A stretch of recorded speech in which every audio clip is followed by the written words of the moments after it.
Hi guys! Welcome back to my channel. This is Jay Aguilar na naman at welcome sa panibagong video. May panibago na naman akong i-share sa inyo na tsak na magiging malaking tulong sa'yo. So yun nga, i-share ko sa inyo how easy it is to open a bank account kahit nasa bahay lang kayo, kahit hawak mo lang yung phone mo, and yan, hindi na natin kailangan pumunta sa bangko nila. So yun nga, sa video na to ay ituturo ko sa inyo yung step-by-step procedure kung paano tayo makakapag-obtain ng bank account at makuha na rin yung ATM card ng libre. So yun, madali lang to at sa mga wala pang bank account ay talagang magiging convenient sa inyo to dahil yun nga, di na kayo lalayo, di ba? So yun nga, ito siya. Wala tayong binayaran dito. So introducing guys, Union Bank. So yun yung ituturo ko sa inyo. Pero pag-usapan muna natin yung about sa pag-open or pag-create ng account or bank account ng Union Bank. So yun, malaking tulong talaga tong online application lang ng bank account ng Union Bank para sa pandemya, di ba? Kasi ang experience ko dati nung nag-open ako ng bank account ng BPI, ay nakaka-stress yung pila, tanghali, hapon ka na natapos, no? Kasi sobrang stress kapag napila ka ng sobrang long queue, no? Gutom ka pa, 'di ba?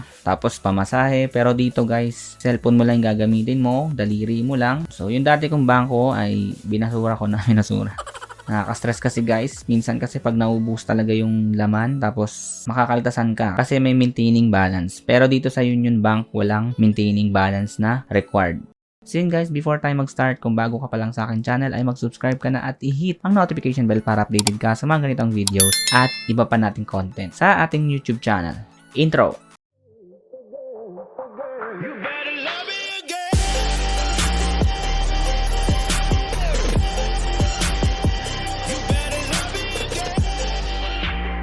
So yun, actually meron na akong Union Bank. Actually, i-demo ko na lang sa inyo or ituturo ko sa inyo yung step by step kung paano tayo mag-a-apply ng Union Bank bank account. Pumunta na kayo sa App Store or Play Store. So i-download nyo guys yung Union Bank app, of course. Wala nang iba. Install nyo na guys. So yan, madali lang naman to guys. It will take you 5 minutes, tapos na yan. Ay, di pinapakita. Pero ito guys, meron siyang nakalagay na ganyan. So ano lang yung mga introduction ganyan. View, ayan, mga ganyan. Open a bank account. Open an account na tayo. So pipili tayo dyan guys, klase ng account, okay? Yung mga typical kasi ang kinukuha dyan is yung savings talaga. Savings account with debit card. So tsaka na tayo sa credit cards pag mayaman na tayo. Mayaman na tayo. So, itong isa, Union Bank, e-payroll, mga ganyan, pang mga employed yan, mga ganyan. So, savings tayo, account with debit card. Okay?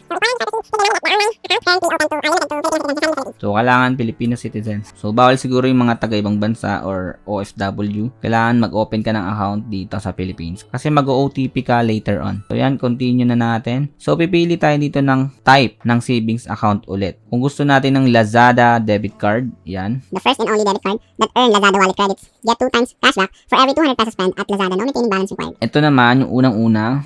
Siguro specially designed sa Lazada, ganyan. And hindi ko alam kung nakaka-withdraw dito. Sa mga naka-try na nito, ay sabihin nyo kung nakaka-withdraw. Dito naman sa Play Everyday. So, ito para sa mga gamers to. Okay. Ayan, earns for every 20 pesos spend. Tapos, redeem rewards instantly. Wala ring maintaining balance. So, para sa mga gamers, okay? Savings Plus, ito naman yung fastest and effortless way to get free life insurance. Pang life insurance talaga. Get coverage up to 3 times your average daily balance with no medical examinations required. Maximum life coverage of up to 3 million. Yung taas nun guys. So, yan. Ito sa mga gusto ng mga insurance, ganyan. Mga hospitalization, coverage, mga ganyan. So, para sa inyo yan. Ito, personal savings. Ito naman yung mga ATM cards na talaga. And yung pang last is yung Go Rewards Debit. To level up your lifestyle on the go or online. Enjoy earning and redeeming points, exclusive perks in over 2,000 stores nationwide. Pero ang pinakapipiliin nyo dito guys is yung personal savings. So perfect to sa mga gusto talaga magkaroon ng ATM card or sa mga kumikita online, ganyan. So yung initial deposit kahit wala, ayan, 0. Ayan, maintaining balance requirement, wala rin. Ayan. Wala kang babayaran na kahit ano. So, annually ata to ang interest rate. Subject to 20% tax. 20% tax.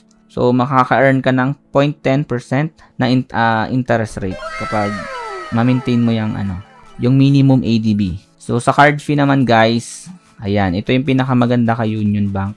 Ayan, don't want fees. So, yung sinasabi dito na 350 per year or 30 pesos per month, maintain 10,000 pesos in your daily balance. So, kailangan lang daw natin na yung laman ng bank account natin is 10,000 after 1 year. Kung walang laman yan or mababa sa 10,000 ay kakaltasan ka ng 350 pesos. So, kailangan ma-maintain mo yung 10,000 and will waive the succeeding years too. So, every year, kailangan talaga ma-maintain mo yung 10,000 para hindi ka makaltasan. Waive siya for the first year. Wala tayong babayaran. Okay? Pindutin na natin tong select, guys. Select. So, yan, before we proceed, yan, ang kinakailangan natin na requirements ay nandito na.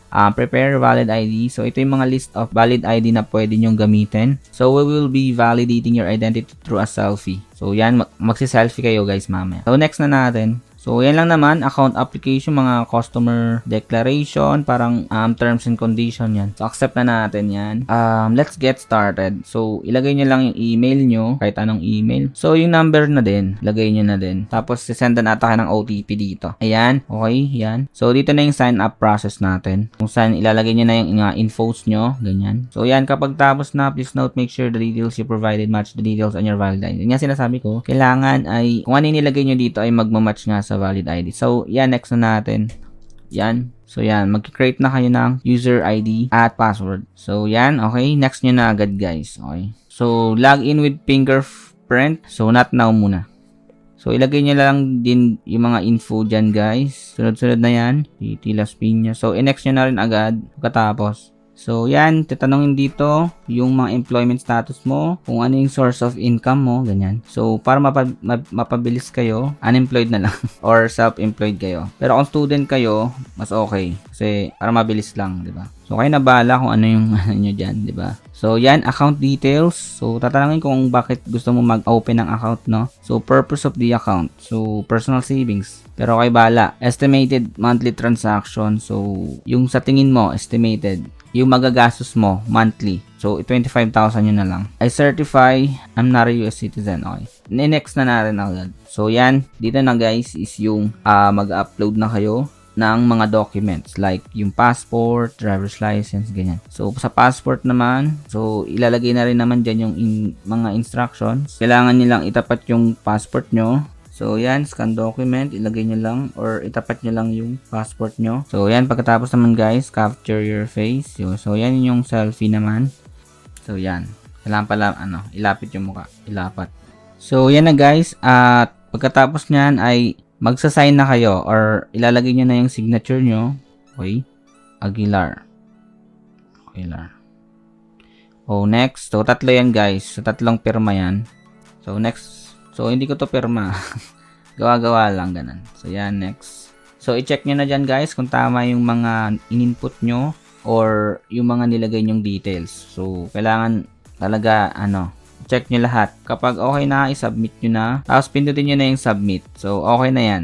Ayan, a confirmation link will be sent to your email. So, kailangan nyo i-confirm agad kasi within 72 hours ata para magamit nyo na agad yung inyong UNIONBANK account. So, hindi ko kasi to pwedeng i-submit kasi sample lang naman to, no? So, yun, guys, once ma-confirm nyo na sa email nyo, yung confirmation link ay mag-login na kayo agad. Yan. So, magla-login lang ako, guys. So, yan, every login nyo sa UNIONBANK app, sisendan kayo ng OTP. So, yan, guys. Okay na. Successful na. And welcome to UNIONBANK Online. Okay? So, yan, enable lang natin to. Turn on. So, yan. We're all set. Okay na at nakapag-setup na tayo ng ating UNIONBANK Online app. Okay. So, go to dashboard. So, yon. So, yan. Ang next nyo gagawin, guys, is kunin yung ATM card ninyo. So, para makuha nyo yung ATM card ninyo, kailangan nyo mag-request. Okay? Mag-request ng card. Okay? Pag magre-request card kayo, punta lang kayo dito sa dito. Ayan. Dito. Tapos, pero may nakalagay dyan, request a card. Okay? Yan, manage card. So, naano ko na kasi siya, nakuha ko na. Basta, dito lang sa manage card nyo makikita yon. Kasi kailangan nyong i-activate yung card. So, dito yan, activate card. So, i-enter nyo dyan yung 16-digit card number. So, yun lang naman, guys. So, sobrang simple lang, 'di ba? At sobrang dali gawin. Sobrang convenient. Malaking tulong ngayong pandemic na wala kang time, bawal lumabas, at iwas pangamba sa virus, no? So yun guys, natapos na rin yung ating step-by-step procedure, no, kung paano mag-apply sa Union Bank. Sobrang easy, sobrang simple lang, no, at hindi na natin kailangan pumunta sa bangko nila, dun sa Union Bank office, no. Yun, cellphone lang yung kailangan mo. So yun nga, after nga natin matapos lahat yun, kailangan natin i-activate. So darating yung inyong ATM card kapag nag-request kayo. So, doon kayo magre-request through Union Bank app nga. Pero pag hindi kayo nakapag-request, hindi yan dadating sa inyo. Okay?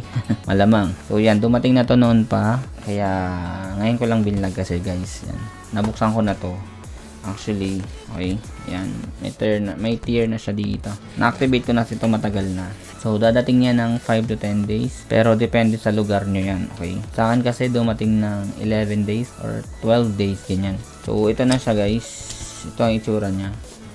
Actually, yung binigay sa akin is lumang design ng ATM card. Pero okay lang sa akin yun. At least may magagamit ako. Ayan. Mga typical na binibigay ng bangko. Ayan. Okay. So, yun guys, kung gusto nyo matrack yung status ng delivery ng inyong ATM card, ay isa lang naman kasi yung courier nyan, si Ninja Van lang yung nagdadala nyan. So, ang ginawa ko para matrack ko nga kung kailan siya dadating or yung status nga anong delivery. Nag-email ako sa Ninja Van customer service. So, sobrang bilis lang doon mag-reply. And binigay ko lang details ko, yung pangalan ko, yung ginamit kong cellphone number, tapos yung mayroong reference ID number ba yun? Basta may bibigay sa inyo dyan na reference number. Doon kasi sa mismong Union Bank app, di mo makikita kung nasaan na yung parcel mo or nasaan na yung ATM mo. So, walang tracking doon. Okay? So, yun. Ibigay nyo lang yung reference number, pangalan nyo, at yung cellphone number nyo. So, makikita na rin naman nila yan sa database nila sa Ninja Van. Tapos, ibibigay sa inyo mismo ni Ninja Van yung pinaka-tracking number para makita mo online kung nasaan na yung parcel or yung ATM mo. So, yun nga, reminder, para hindi kayo magbayad ng 350 pesos per year, ma-maintain nyo ng 10,000 pesos yung laman ng inyong bank account, okay? Para hindi kayo kaltasan. Yun nga yung 350 per year. So, yan, marami pa tayong mga ganitong klaseng tutorial video. Kung nakatulong sa itong video na to, ay huwag mo na kalimutang isubscribe ako at pindutin ang notification bell para updated ka nga sa mga ganitong videos. Ayun, hanggang sa muli, thank you for watching. Bye-bye guys!